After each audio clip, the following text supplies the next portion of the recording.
What genre would you describe yourself as and why? Definitely a sort of a British Indie. Say indie rock. Indie and alternative. British rock, Britpop. I relate to the themes throughout them songs. I really feel I can relate to them sort of music styles such as like Pink Floyd and Queen. Because when I'm at places like concerts or music festivals, it tends to be like the indie rock genre that I enjoy more, and I kind of relate to the music a bit more. I just like how it's all individual and you can relate to each artist differently. There's a lot of music under that category and I enjoy it the most.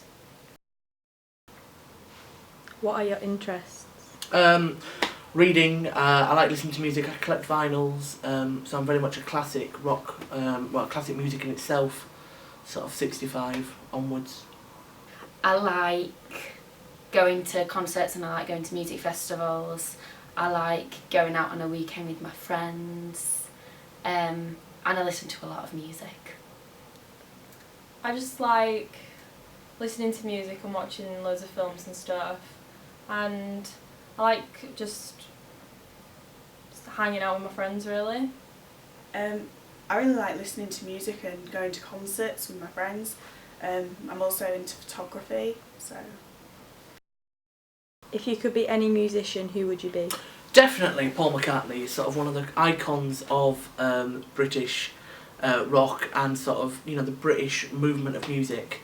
You know, if you look at all the bands sort of in the mid-90s, they even homaged the Beatles so heavily that I think if we hadn't have had the Beatles and definitely Paul McCartney, we wouldn't have music as we had it today.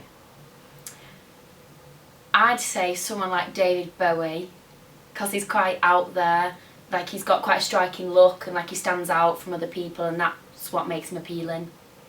I think I'd probably say someone like Marcus Mumford, because he seems to be like a chilled out guy and he plays a lot of his own instruments and stuff, and he's like just really creative and I like his work. I'd probably be Hayley Williams of Paramore, because I just like her individuality and I kind of like singers best, so... Describe your ideal music video and why. I definitely feel the music video should have a narrative. It should follow a story, hopefully relating to the song, and definitely close-ups of the band. I definitely don't like when it would cut to a band and they're playing on stage, and I prefer them on location, and not too much focus on the band, maybe during the chorus, but not during, you know, the verses. I like music videos that have like a story or sort of narrative to them, or some sort of like live performance, or like with the band playing their own instruments or something like that. I don't like them to be like cheesy and things like that. I'd prefer them to be more real. I like a lot of videos with a storyline, something you can follow, and I like the editing where it goes with the music, like on beats and stuff.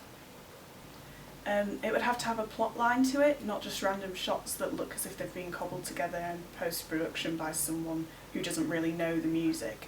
You want it to fit with whatever song's happening.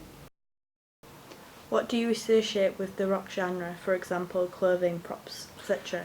I definitely darker colours, you know, your blacks, your browns, and then very much, you know, jeans, t-shirt, not smart, very casual clothing. Props, you know, electric guitars, you know, maybe alcohol, you know, definite darker colours. I think more like darker colours rather than like pinks and stuff like that, because I'd probably associate that more with pop. But I think like they all tend to have like sort of instruments like guitars, things like that, and yeah, it's sort of like darker colours. I think I associate like darker colours in music videos and stuff, and just like casual clothing, and a lot of random locations, I suppose, with indie. Any band that uses their own instruments, because not a lot of pop musicians do that as much, and definitely darker colours and alternative clothing and